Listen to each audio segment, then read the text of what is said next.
윤석열 대통령의 제2차 체포영장 집행을 앞두고 정치권의 긴장감이 고조되고 있습니다. 민주당은 과연 어떤 분위기인지 조승래 더불어민주당 수석대변인과 이야기 좀 나눠보겠습니다. 의원님 안녕하세요. 예, 안녕하세요. 더불어민주당 수석대변인 조승래입니다. 의원님, 오늘 아침에 정진석 비서실장이 대국민 호소문이라는 이름의 장문의 글을 올렸습니다. 의원님 보셨죠? 예, 오면서 봤습니다. 예, 일단 핵심은 뭐 정진석 실장도 내일이 디데이다, 내일 집행하는 걸로 뭐 예. 기정사실화했던데 징부가 중지되었다고 해도 여전히 국가원수이자 최고 헌법기관인 윤석열 대통령을 마치 남미의 마약갱단 다루듯 몰아붙이고 있다. 모든 법 집행은 평화적이고 절제된 방식으로 이루어져야 한다. 그리고 나름의 해결책으로 대통령에 대한 제3의 장소에서의 조사 또는 방문 조사 등을 모두 검토할 수 있다. 이렇게 대국민 호소문이라는 이름의 글을 올렸는데 어떻게 보셨습니까? 비서실장의 입장. 예, 우선은 본인 스스로도 말한 것처럼 마약 갱단 다루듯이 한다. 마약 갱단 같이 행위한 게 누굽니까? 아, 윤석열 대통령이다. 그렇습니다. 정당한 법 집행을 거부하면서 그 소위 산성을 쌓고 이거 성렬 산성이라고 그러더라고요. 예. 예. 산성을 쌓고 그 물리력을 동원해서 농성을 하고 있다. 이게 마치 마약 갱단 같은 행위를 하고 있다. 예. 그렇기 때문에 이 공권력이 윤석열 대통령을 마약 갱단처럼 다루는 게 아니라 스스로가 마약 갱단 같이 행위하고 있다. 일단 그 첫 번째 지적을 하고 싶고요. 예. 두 번째로는 그 대통령이 직무가 정지되면 대통령 비서실은 그 직무 정지된 대통령의 생활상인 것, 예를 들면 뭐 식사 챙겨주고 잠자리 챙겨주고 하는 이런 생활을 챙기는 거 말고는 예. 그 어떤 보조를 할 수가 없습니다. 오, 그래요? 그럼요. 예. 예. 그렇기 때문에 이 입장은 대통령 변호인이 얘기했으면 이해가 되지만 대통령 비서실장이라는 이름으로 할 수가 없는 것이다. 대통령의 직무가 정지됐기 그렇습니다. 때문에 그거를 과거에 노무현 대통령이 탄핵됐을 때는 예. 심지어는 대통령 비서실에서 예. 매일 아침마다 이제 신문 조간 스크랩 하지 않습니까? 예. 방송 모니터링 해가지고 정리하고 하죠. 그런 거를 관제 올려드리지도 않았어요. 그래요? 그렇습니다. 그럼 이거는 대통령 정진석 실장의 개인 입장이라고 보세요? 아니면 윤석열 대통령 측과 뭔가 조율이 된 입장이라고 보세요? 만약에 조율을 했다고 한다면 예. 이건 더 문제인 거죠. 예. 할 수가 없는 행위를 하고 있는 겁니다. 예. 개인 입장이라면 할 수도 있다. 그런데 뭐 그러려면 이제 정진석 개인 이름으로 했어야 되는데 대통령 비서실장 이름으로 했기 때문에 예. 이거는 직무 정지된 대통령 비서실이 할 수 있는 일이 아니고 예. 대통령 비서실은 최상목 대행을 도와야 되겠죠. 알겠습니다. 이 마지막에 이 정진석 실장이 나름의 해결책으로 냈던 거 불구속 수사가 형사소송법상 원칙이고 그러니 체포영장을 집행하지 말고 제3의 장소에서의 조사나 방문 조사 등을 검토할 수 있다. 협의할 준비가 돼 있다. 이 입장은 어떻게 보세요? 뭐 그것도 하겠다도 아니고 검토네요. 예. 실제로 처음에 그 출석 요구를 했을 때 그때 네. 그러면 이렇게 조율을 했으면 혹시 수사기관은 아마 그렇게 선택을 했을 수도 있을 거라고 봅니다. 어쨌든 현직 대통령이니까. 그렇습니다. 그런데 지금 세 차례나 출석을 불응을 했고 예. 그래서 수사기관은 체포영장을 신청을 한 거고 예. 법원이 체포영장을 발부를 한 거 아니겠습니까? 그러니까 이미 다 과거에 지나간 얘기를 하고 있는 겁니다. 예. 벌써 한 3주 전 얘기를 하고 있는 것이어서 예. 그거는 시기상 적절하지 않고 오히려 제가 보기엔 체포영장을 집행하기 전에 수사기관에 출두해서 조사를 받겠다고 하는 게 지금 현재 상태에서는 맞는 얘기죠. 일단 먼저 그렇습니다. 조사에 응할 거라는 의사를 그렇습니다. 밝혀라. 자, 그런데 의원님 이거 사실 좀 법적인 문제긴 한데 이제 수사권의 문제들을 대통령께서는 제기를 하잖아요. 검찰과 공수처에는 수사권이 없다. 뭐 법 해석의 문제지만 그럼 이게 공수처에서 있다고 보고 이게 결국에는 이 상태로 기소가 되고 하면 재판 과정에서 두고두고 남을 거거든요. 이 문제가. 자, 그런데 예. 그 부분에 있어서 예. 그 지난주 금요일인가요? 예. 그 국회 이제 본회의에서 예. 긴급 현안 질문을 했습니다. 아하. 거기에 법원 행정처, 예. 법무부 차관 예. 다 영장은 적법하다고 얘기를 했습니다. 예. 예. 그럼요. 적법하게 발부된 영장이라고 간주를 했기 때문에 예. 지금 그 불법적인 영장이라고 주장하는 것은 윤석열 대통령과 국민의힘밖에 없어요. 예. 나머지 모든 정부 기관들은 예. 다 적법하게 발부된 영장이라고 얘기하고 있는 겁니다. 그렇기 때문에 체포에 수사하는 데 전혀 문제가 없습니다. 예. 혹시 뭐 경찰로 이관해서 경찰은 내란죄 수사권이 그냥 있으니까 경찰로 이관해서 뭐 다시 뭐 수사를 진행한다든지 그럴 가능성은 전혀 없는 거예요. 그러면은 그래서 공조본이라는 시스템 내에서 그래서 수사를 하는 거 아니겠습니까? 그러니까 경찰 국수본과 예. 그리고 공수처라는 이 두 개 기관 그리고 국방부 조사본부까지 해서 예. 이 그 공조본이라는 걸 만들어서 여기에서 조사를 하는 거 아니겠습니까? 예. 지금 대통령이 관저를 산책하는 모습, 머리도 단정하게 하고 이렇게 산책하는 모습이 동아일보 일면에 실렸는데 원래는 이 관저에서 산책하는 모습에 이런 게 사실 잘 노출이 원래 잘 안 되잖아요. 지금 아마 카메라가 거기를 지켜보고 있는 걸 알고 있을 건데 요 지금 사진이 찍힌 거 이거 우연이라고 보십니까? 뭔가 의도가 있다고 보십니까? 노출에. 모든 그 행위에는 예. 다 의도가 있다고 봐야겠죠. 어떤 의도일까요? 아무래도 뭐 그 잘 있다라는 메시지를 지지자들한테 주는 거 아니겠습니까? 아, 나는 건재하다. 그렇죠. 대통령이. 네, 그렇습니다. 예. 이게 동아일보에 실린 사진이고 중앙일보에는 앞서 보셨겠지만 지금 소총으로 무장한 경호처 직원들 사진들 뭐 배낭도 메고 있고 거기 이제 총이 들어있다는 얘기들이 있던데 이거를 의도적으로 노출 안 하는 내부 지시가 있었다는 폭로도 있었는데 이건 또 어떤 메시지라고 보십니까? 경호처 차장 대행에.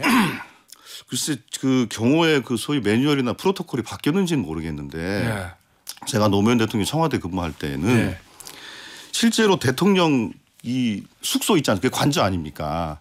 숙소 최근접에는 총기 휴대를 대통령 경호실장 경호처장 말고는 총기 휴대를 안 하게 해요. 아, 최근접에는? 그럼요. 아, 예전에 그 어떤 위해가 있을지 모르기 때문에. 예. 그런데 관저 바로 주변에다가 저렇게 무슨 배낭을 메고 하는 것은 일종의 무력 시위죠.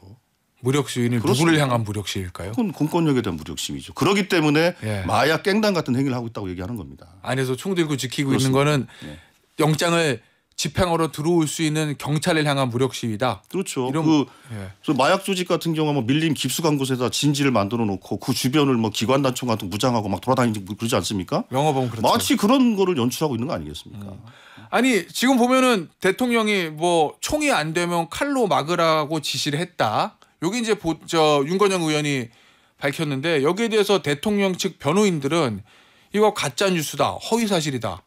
총칼 얘기한 적 없고 통상적인 매뉴얼에 따라서 하라고만 했을 뿐이다. 뭐 이렇게 얘기하거든요. 그러니까 그것도 문제인 겁니다. 예. 업무 정지된 대통령이 예.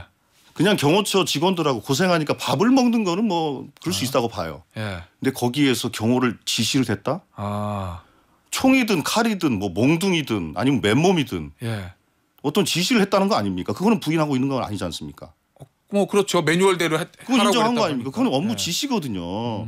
그건 마찬가지로 아까 대통령 비서실이 예. 직무정지된 대통령을 보좌할 수 없는 것처럼 예. 마찬가지로 정지된 대통령이 예. 경호처한테 어떤 업무 지시를 한다는 거 그것도 불법적인 행위인 겁니다. 알겠습니다. 의원님 지금 사진 보셨지만 대통령은 나는 건재하다 이런 모습 보여주고 있고 경호처 직원들은 지금 총기 휴대하고 있거든요. 경찰은 내일 이제 들어간다는 거고 물리적인 충돌은 없어야 될 텐데 이거 어떻게 하는 방법이 가장 평화롭고 무리 없이 해결할 수 있는 방법이라고 보세요? 그거는 그 원칙과 법대로 하는 거겠죠. 예. 실제로 그 체포영장을 집행을 함에 있어서 예. 대통령 경호처가 그걸 물리력으로 막을 법적 근거가 없습니다. 공무집행 방해단 말씀이신 그렇습니다. 거죠? 왜냐하면 이게 정당한 공권력이 체포영장을 집행하는 행위가 어떻게 대통령에 대한 위해가 되겠습니까? 예. 그렇지 않습니까? 예. 대통령에 대한 위해 행위가 있을 때 그 경호라는 것으로 수단으로서 막는 것이 될 텐데 예. 이거는 정당한 법 집행이기 때문에 막을 수가 없는 것입니다. 예. 그렇기 때문에 대통령 경호처는 경호법이나 아니면 일반 형사법의 그 영장 집행 원칙에 근거해서 예. 순응하는 것이 맞고 거꾸로 예. 윤석열 대통령이 정말로 같이 고생하고 있는 경호처 직원들에 대한 걱정이 일말이라도 있다 한다면 영장 집행을 막지 마라. 내가 그냥 순순히 응하겠다. 예. 그렇게 선언하는 게 맞지요. 나를 위해 고생한 경고관들을 범법자로 만들지 말아라. 그럼요. 근데 대통령이 순응할 것 같습니까, 의원님? 지금의 태도로 봐서는 예. 그러지 않을 것 같고요. 예. 근데 다만 그래서 경호처 내부에서도 이제 심각한 동요들이 있다라고 전해지는 거 아니겠습니까? 예, 그런 보도가 계속 있어요. 예, 그렇습니다. 실제로 그건 사실로 확인이 되는 것 같고요. 예. 특별히 몇몇 강성 그 지휘부 김성원 예, 그렇습니다. 차장 대행. 몇몇 강성 지휘부를 제외하고는 중간 간부급 부장들부터 해서 그 아래에 있는 경호관들 예. 실무적인 인력들은 이 법 집행을 우리가 막으면 안 된다라는 것에 대한 공감대가 있는 것으로 예. 그렇게 전해지고 있습니다. 자, 그러면 뭐 오늘 또 단독 보도 낸 거 보니까 내일 경찰이 1,000명이 들어가서 500명은 경호관들 무장 해제하고 또 500명은 대통령 체포하러 간다. 뭐 이렇게 구체적인 얘기까지 나오던데 지금 사진 보면은 경호관들은 어쨌든 총기를 휴대하고 헬멧 쓰고 나름의 대비를 하고 있는 거잖아요. 물리적 충돌이 있으면 안 될 거고 실제 경찰이 들어가면 1,000명이 들어가면 그 안에서 경호처 직원들이 어떤 태도를 취할 거라고 전망하세요. 기대가 아니라. 이제 아무래도 글쎄요 그거는 뭐 이렇게 제가 예단하기는 어렵습니다만 예.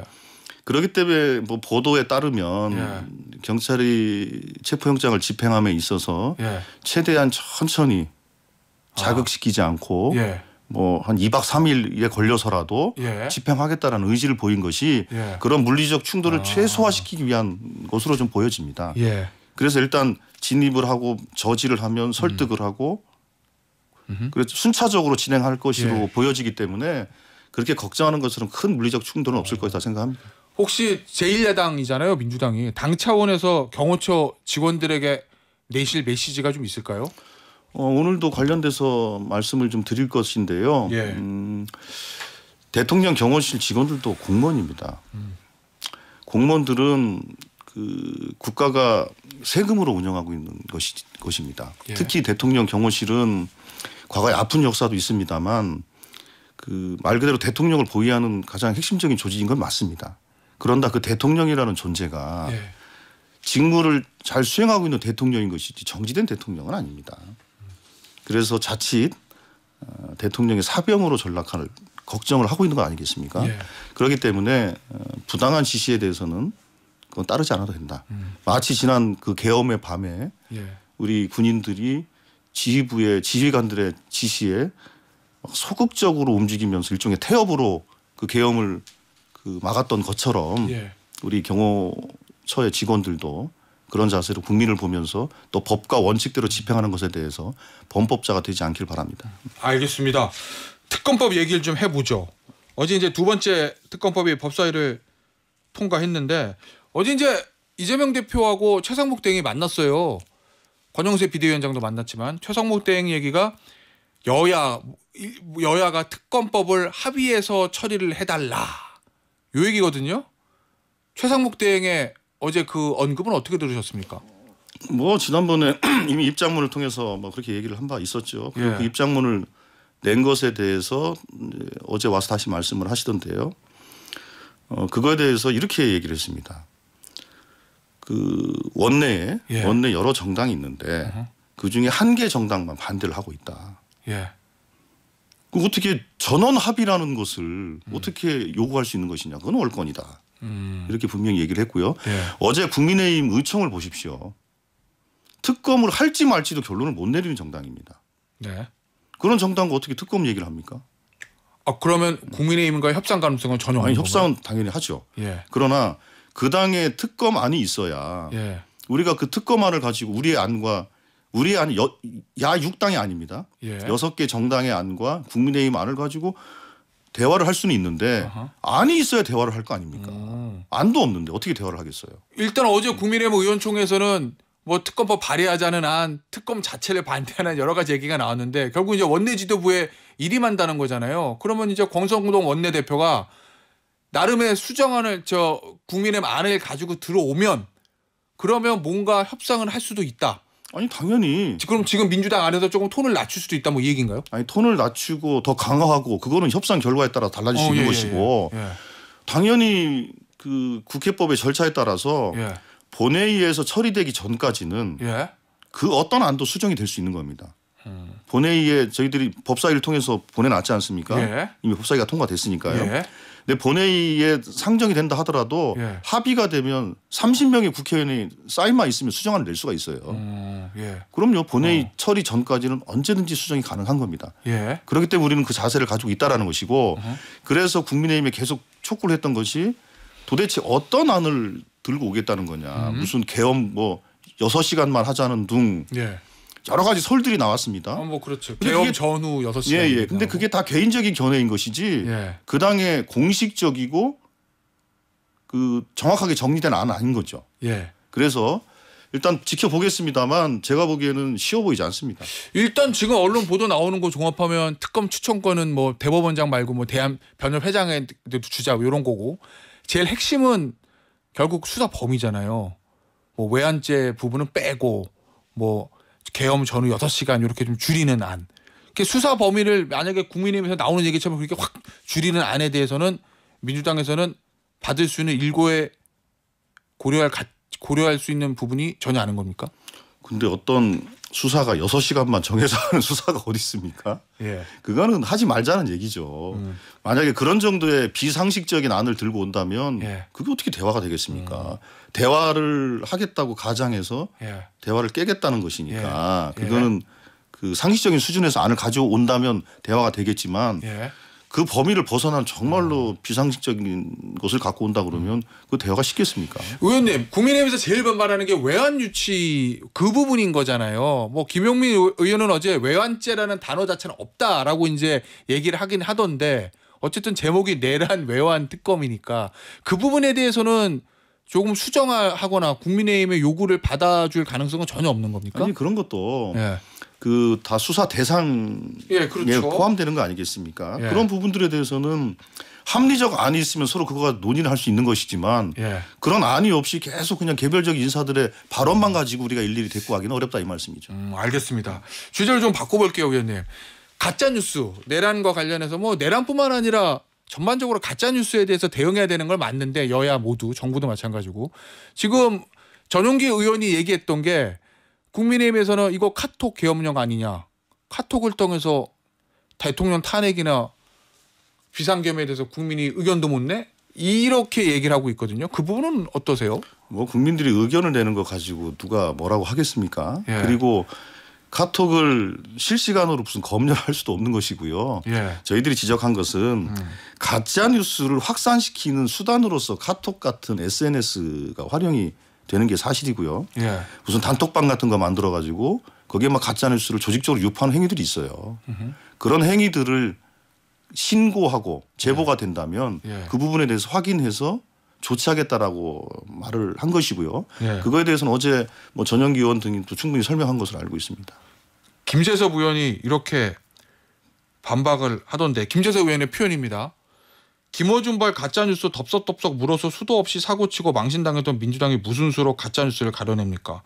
민주당은 뉴스에 참 거짓을 가려낼 능력이 없습니다. 결국 이게 가짜뉴스인지 진짜뉴스인지를 민주당이 어떻게 판단하냐 이 얘기거든요. 이건 어떻게 보세요? 그런데 그 부분에 있어서는 물론 그게 예. 의견에 해당하는 것과 예. 팩트에 해당하는 건 다르지 않습니까? 그렇죠. 의견에 해당하는 것이야. 그건 예. 뭐 그럴 수 있으니까 그거는 뭐 우리가 그런 것까지 뭐라고 하는 것은 아니고 명백하게 그 당사자에 의해서 팩트가 예. 아니라고 얘기되는 부분들에 대해서까지 유포를 한다면 이 부분에 대해서 명백하게 그럼 신고하고 제보를 한다는 말씀드립니다. 그럼 예를 들어서 뭐 어떤 국민이 뭐 대통령이 뭘 잘못했냐 탄핵이 되면 안 됩니다. 그건 의견이지 비상계엄은 않습니까? 잘하는 거 이런 건 상관없다. 그건 의견이지 않습니까? 오, 알겠습니다. 근데 우리가 이제 보도된거나 수사 결과에서 사실로 밝혀진 거에 대해서 반대되는 얘기들을 유포하는 것만 처벌하겠다 뭐 이런 말씀. 당연히 가짜 뉴스에 당연한 이 소위 가짜 뉴스냐 진짜 뉴스를 판별하는 기준이라는 거는 이미 예. 다 그 있는 저널리즘상 있는 거 아닙니까? 그런 기준이죠. 알겠습니다, 의원님. 오늘 인터뷰는 여기서 마무리하도록 하겠습니다. 지금까지 조승은의 민주당 수석 대변인이었습니다. 의원님 감사합니다. 예, 감사합니다.